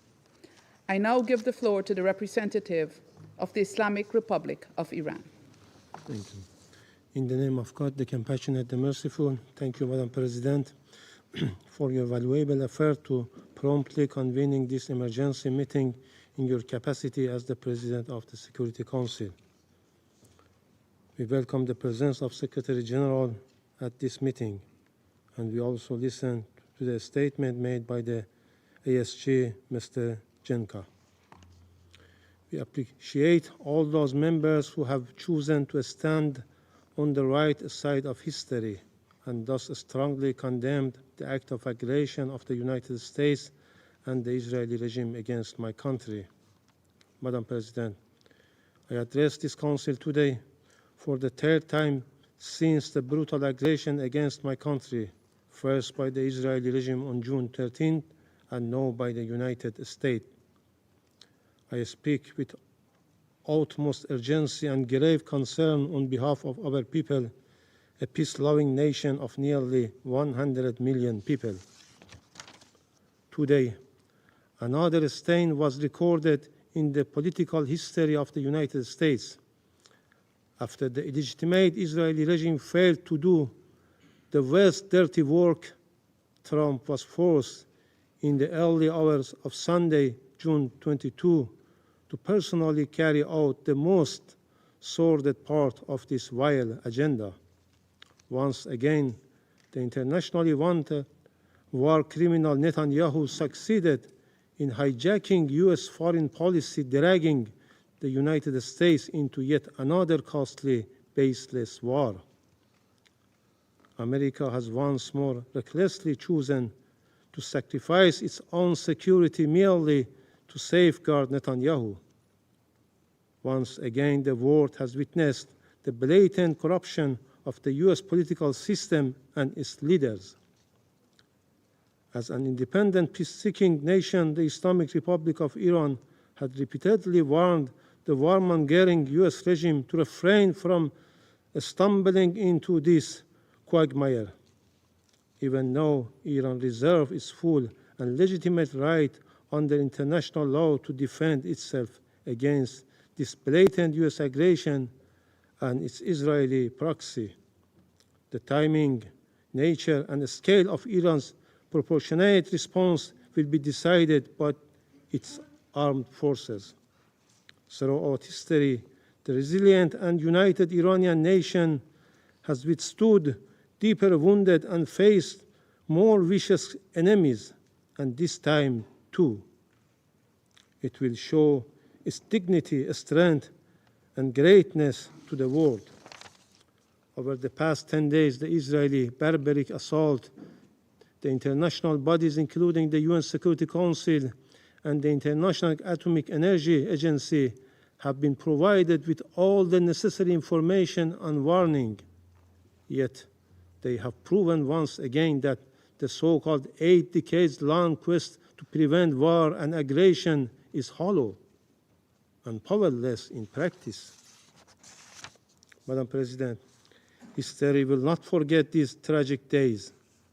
It is profoundly heartbreaking that a peace-loving country, one of the founders of the United Nations with over 5,000 years of culture and civilization, responsible party to the UN Charter and the NPT, and non-nuclear weapon state, has been under armed attack by an illegitimate regime, no, by its chief backer, the United States, but poses thousands of nuclear warheads.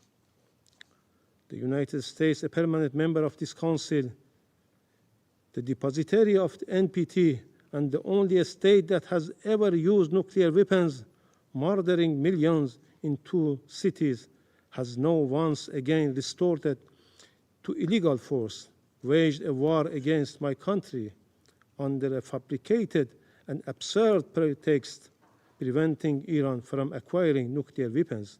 What a bitter and tragic irony. Madam President, this US and Israeli regime aggression is a clear and flagrant breach of international law.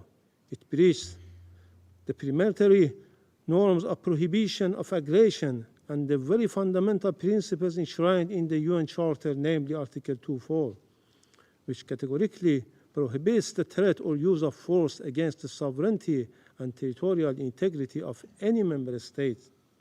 This illegal act also violates the Charter, a statute of the IAEA, relevant resolution of the Agency General Conference, Security Council Resolution 487 and 2231, as well as the NPT itself.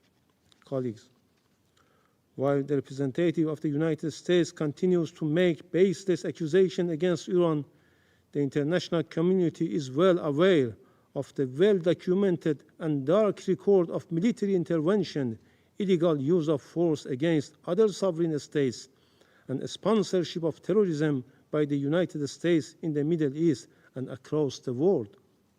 The facts speak for themselves. All US allegations against Iran are unfounded, with no legal basis and politically motivated. One clear example is the horrific and cowardly assassination of martyr Major General Qasem Soleimani and his companions. He was cowardly and deliberately assassinated while visiting Iraq at the formal request of the Iraqi government. This crime carried out by the United States forces on direct order of the then President of the United States, who yesterday again claims the responsibility for such a heinous crime. Major General Soleimani remains a hero for our people and the nation in the region for countering terrorist groups, in particular Daesh. Madam President, from its illegal invasion of Iraq and Afghanistan to its catastrophic intervention to Libya, the United States had ignored the UN Charter, shattered entire societies, and destabilized the region for decades. The people of these countries continue to pay the price for these reckless policies. Madam President, Israeli attack on June 13 and the US aerial strike on June 21 did not occur in vacuum. They are a direct result of the illegal and politically motivated actions of the United States and its European partners, the United Kingdom, France, and Germany, as well as biased conduct of the IAEA Director General. Undoubtedly, the United States, the UK, and France, 3 permanent members of this council, along with the Israeli regime and the IAEA General Director, will bear full responsibility for the death of innocent civilians in Iran, especially women and children, and for destruction of vital civilian infrastructure. Madam President, Iran was preparing for the next round of diplomatic engagement with the United States on June 15, only for Israel to strike Iran 2 days before those talks could take place. In fact, Israel decided to destroy diplomacy. The so-called offer of diplomacy was nothing more than a deceitful policy to mislead the international community. This week, as our foreign minister held talks with the E3 European Troika and the European Union, the United States decided to destroy the diplomacy. What conclusion can be drawn from this situation? From the perspective of Western countries, Iran must return to the negotiation table. But as Iran's foreign minister mentioned, how can Iran return to something it never left, let alone? Madam President, the pattern is evident. The NPT, a cornerstone of non-proliferation regime, has been manipulated into a political weapon.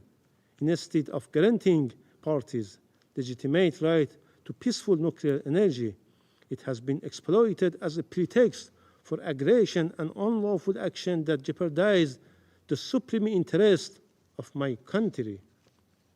The selective double standards behavior of IAEA board and the Security Council turning a blind eye to Israeli past attack on Iraq's Osirak reactor. It assaults on Iran nuclear sites under IAEA safeguards, and its ongoing aggression is a moral, political, and legal disgrace. This shame will forever tarnish the credibility of these international bodies. With such blatant bias, there is no assurance that the other NPT member will not face similar aggression. Madam President, for more than 2 decades, Israeli, an outlaw nuclear-armed regime that refused to join the NPT despite Security Council Resolution 487, has promoted the deceitful and false narrative that Iran is on the cusp of acquiring a nuclear weapon, while there has not been even one shred of evidence to substantiate such baseless allegation. Iran's consistent diplomatic engagement made in good faith, leading to the JCPOA and its full compliance with the commitment therein with the UN Security Council Resolution 2231, demonstrate the very peaceful nature of its nuclear program. Madam President, Iran is acting within its inherent unlawful right of self-defense under Article 51 of the UN Charter. We will take all measures deemed necessary at our disposal to protect our people, our sovereignty, territorial integrity, national and vital interests, and our peaceful nuclear program in accordance with international law. Once again, I would like to remind this esteemed body of its legal and moral obligation. If this Council and the United Nations built to maintain international peace and security fail to act at this decisive moment, they will forever lose their credibility and relevance. Israel and the United States are the chief culprits for eroding the rule of law, undermining international law, the IAEA statute, and the non-proliferation regime. However, the silence, double standards, and complicity of international organizations and some Western countries, including France and the UK, are equally reprehensible. The UN Security Council should immediately act under Chapter 7 of the United Nations Charter to redress such injustice and gross violation by strongly condemning the blatant aggression, violation, and heinous crimes committed against the Islamic Republic of Iran, adopting effective enforcement action against the aggressor, hold the United States and Israeli regime fully accountable, place the Israeli nuclear facilities under agency safeguard. This is a historic test for this Council, for the United Nations as a whole. Every state and every responsible actor must rise to this occasion and condemn without ambiguity. These blatant crimes, failure to do so will lead to the gradual decline of the very aspiration of the non-proliferation regime and normalize a dangerous precedent when might, our rights, right, and where the fundamental principles of the UN Charter are trampled without consequences. Madam President, distinguished colleagues, we stand at the crossroads. Let us be the moment we put an end to impunity, the moment we uphold the principles on which this Council was founded. This Council must act decisively. Silence will be complicity in these crimes. If this Council fails to act and condemn this blatant aggression, the stain of complicity will forever remain on its conscience as it does with Gaza. I thank you. I thank the representative of the Islamic Republic of Iran for his statement, and I give the floor to the representative of Israel. Thank you, Madam President. First, I would like to thank the Secretary General, ASG Yancha, Director General Grossi, for your remarks.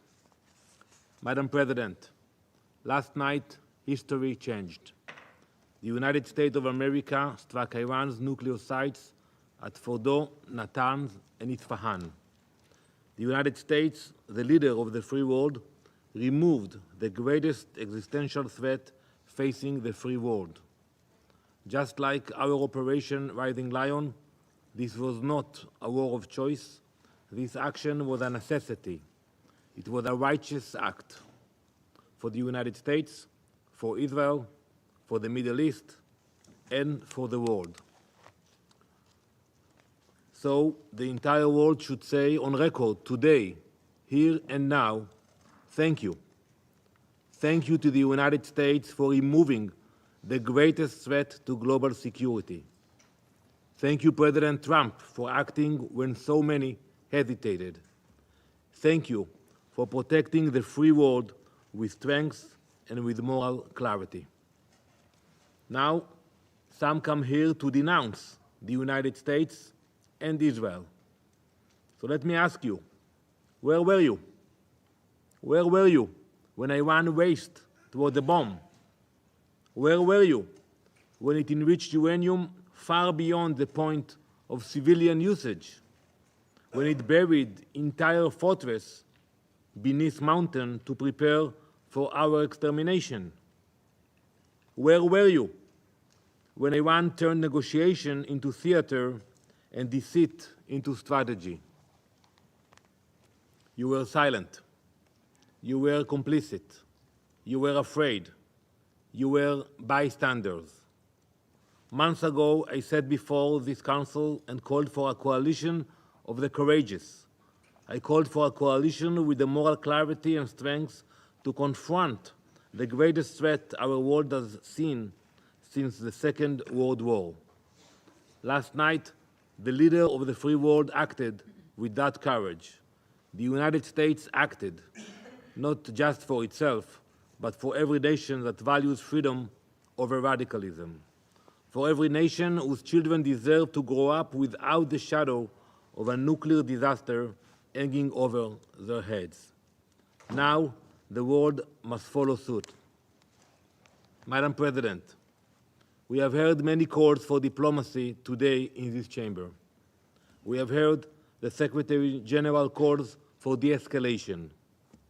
You cannot ignore that diplomacy was tried over and over. The United States led that effort. Many nations here in this room engaged in diplomacy with determination and good faith. But the regime in Tehran had other plans. It used the negotiating table as camouflage, a delay tactic, a way to buy time while building missiles and enriching uranium. Iran negotiated agreements it never intended to keep. It made commitments it never honored. It answered deadlines with defiance and met oversight with obstruction. The free world gave it every chance. We gave it months, we gave it years, we gave it every possible off-ramp. Iran would not move. So it had to be moved. The regime goal was never peaceful energy. Its goal was death and destruction. Its nuclear program was not a diplomatic puzzle. It was a loaded gun pointed at the heart of the international system and the stability of the world. To those who now fake concern and cry escalation, we say, this is what the last line of defense looks like, when every other line has failed. Make no mistake, the cost of inaction would have been catastrophic. A nuclear Iran would have been a death sentence just as much for you as it would have been for us. Madam President, while Iran fired rockets at synagogues, mosques, schools, and homes, the United States acted with precision, as does Israel. Israel's targets are not cities. They were not civilians. They were not homes or schools. They are ballistic missile launchers and nuclear sites. This is a moral difference between us and them. They seek chaos, we seek order. They build weapons to destroy the world, we build partnerships to protect it. As you all know, we have already gained air superiority across Iranian skies. We have acted with purpose. We have acted with restraint. And we will act with the moral clarity that has always defined our people. Iran's reach extends far beyond our borders. It arms militias in Iraq. It commands terror in Lebanon. It funds Houthis in Yemen. It plots murder in Europe. And it threatens every capital in the West with its growing arsenal of ballistic missiles. You cannot sit this one out. You cannot condemn the firefighters while the arsonist tries to light more fires. You cannot protect peace by appeasing evil. Colleagues, Israel did not seek this moment. But when that moment came, we did not flinch. We know what happens when the world turns a blind eye to threats too terrible to imagine. This time, we acted. And this time, we were not alone. Let the record show, when the world stood at the edge of a nuclear disaster, America stepped forward. When time ran out, America showed courage. And when the moment came to confront the forces of extinction, America led. Now it is time for the rest of the world to guarantee that the threat of a nuclear Iran never returns. Thank you, Madam President. I thank the representative of Israel for his statement, and I give the floor to the representative of Kuwait. شكرا سيدة الرئيسة. Thank you, Madam President. Allow me at the outset to wish you and your friendly country to thank you for quickly calling for this meeting, and to thank the Secretary General for being here and for his righteous words at the start of this session.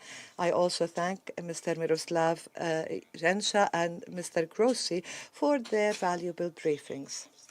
Ladies and gentlemen, members of the Security Council, on behalf of GCC countries, that include the State of United Arab Emirates, the Kingdom of Bahrain, the Kingdom of Saudi Arabia, the State of Qatar, the Sultanate of Oman, and my country, Kuwait, we reiterate that the GCC group follows with grave concern the accelerating developments in the region, particularly the most recent developments that included the targeting of nuclear facilities inside Iran, in a dangerous development that threatens regional and international peace and stability. GCC countries warn against the repercussions of the continuation of this escalation that could lead to further tensions and exacerbate risks that face the security of the region and its peoples. We call for an immediate cessation of military actions and exercise of maximum restraint, avoiding anything that could lead to a spillover of this conflict, while reiterating that dialogue and diplomatic means are the best means to address conflicts and reach peaceful solutions. In this context, GCC countries reiterate the importance for this Council and the international community to shoulder their responsibilities fully towards stopping these violations, and to genuinely work on ensuring the respect of the sovereignty of states and the safety of their critical facilities, including nuclear facilities that are under the IAEA safety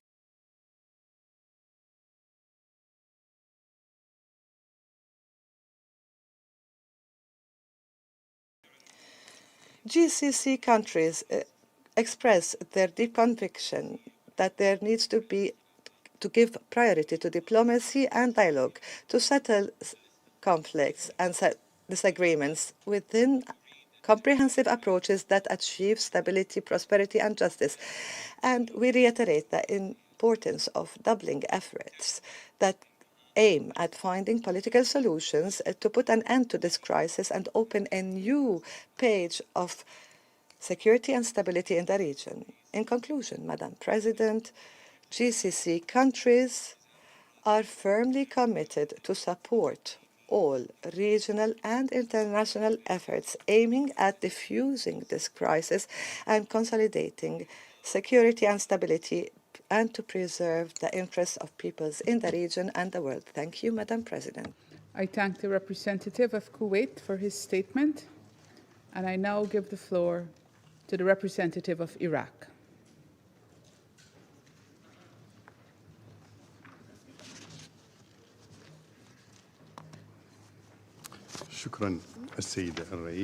I thank you, Madam President. I thank you for and value your efforts in convening this emergency session.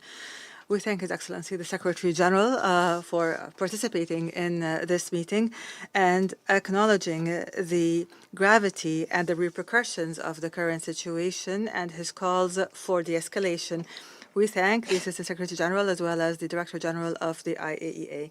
Madam President, the Security Council meets today in an emergency session, and it bears upon its shoulders the task of maintaining international peace and security at a time when our region is witnessing a dangerous escalation that threatens to destabilize the world and the region. Iraq speaks in a moderate voice and expresses its extreme concern over the accelerating and dangerous developments that the region is witnessing, at the forefront of which is the ongoing military escalation and the ensuing military attack against 3 nuclear reactors in Iran. And we believe in Iraq that this attack is a dangerous escalation and a direct threat to regional and international peace and security.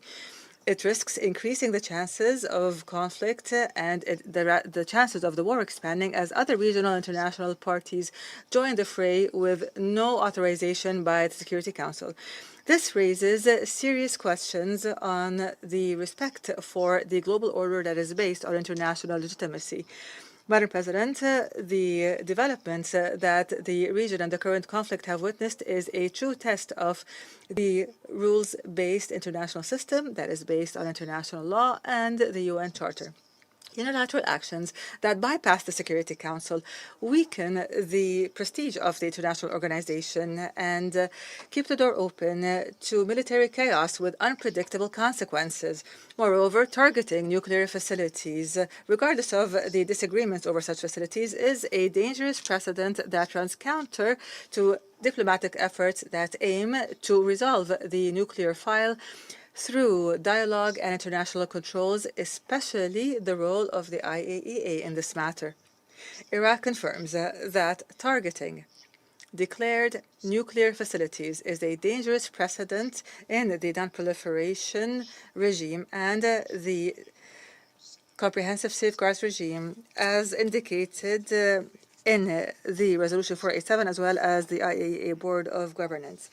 It also runs counter with Article 4 of the NPT Treaty, which guarantees all member states the right to develop and use nuclear energy for peaceful purposes within a framework of transparency and international oversight. Targeting nuclear facilities could lead to catastrophic radiation leakage that would go beyond the borders of the targeted state and would pose a direct threat to the lives of nearby human beings and the environment, including Iraq. We note the dangerous nature of cross-border radiation leakage and how it affects the countries and peoples of the region. This is a serious danger, and we warn of the dire environmental and human consequences of this. We regret to note that this military development has narrowed the timeline and diplomatic horizon for a potential peaceful resolution. Moreover, it did not give negotiations and political attempts to resolve tensions a chance. It also prevented the IAEA from performing its technical role in accordance with its mandate as stipulated by its statute, which is to verify the nature of nuclear activity. Madam President, our region and over the past decades has witnessed repeated situations of tension and instability. Our peoples have suffered from war and conflict that have brought death upon the people and destruction upon the infrastructure and have obstructed development offers. We find ourselves today before a dangerous crossroads that threatens to ignite a comprehensive and all-out regional war, with the ensuing violation of the sovereignty of states through repeated violations of their airspace and territories as neighboring states, with the catastrophic economic impacts of that, as global supply chains are experiencing severe disruptions and the economies of the region are facing major challenges, and as threats continue to endanger maritime passages, which are the lifeline of international trade and the economy of states. Iraq, and based on its geographic location and regional role, is directly impacted by these developments. We have recorded repeated violations of our airspace by the conflicting parties. We consider this a violation of the sovereignty of Iraq and a violation of international law and the United Nations Charter. We renew our firm belief, our firm rejection that Iraq absolutely rejects the use of its territories or airspace to carry out military operations that harm the safety and security of any state in the region, regardless of the party involved or the purposes invoked. In closing, Madam President, Iraq stresses the need to reinstate trust in joint international action. The Security Council must once again be the main forum where crises are handled. We stress the importance of respecting the sovereignty of states whose territories and airspace must not be used in any military confrontation without their consent. Iraq calls for bolstering diplomatic solutions and for activating negotiations and for learning from the lessons of past crises in the region. Iraq calls for the protection of civilians from any military action that affects them directly or indirectly. The peoples of our region are looking to this Council and expecting it to shoulder its historic and legal responsibilities at this crucial juncture, so that wisdom and dialogue would prevail, so that we must work together to lay down the foundations of stability and peace in the region, foundations of justice and the respect for international law and international humanitarian law. We call on all parties to avoid further escalation and to return to serious and responsible dialogue in order to maintain the stability of the region and the world. I thank you. I thank the representative of Iraq for his statement. There are no more names inscribed on the list of speakers. The meeting is adjourned.